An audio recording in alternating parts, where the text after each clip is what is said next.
update ng panahon dito sa Quezon ngayon. Malakas na po ang ulan. Medyo nalakas na rin ang hangin.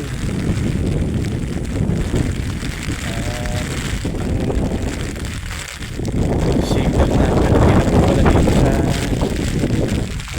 ating lugar sa Quezon. Kaya po mag-ingat tayo. Ipag-isipin po natin yung ating unang-una sa lahat, yung ating mga mahal sa buhay,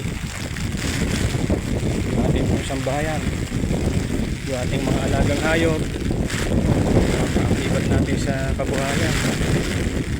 At kung binabaha po yung lugar nyo mga kaakibat, huwag po kayong mag-atubili na kumontak sa amin. Kung may maitutulong po kami,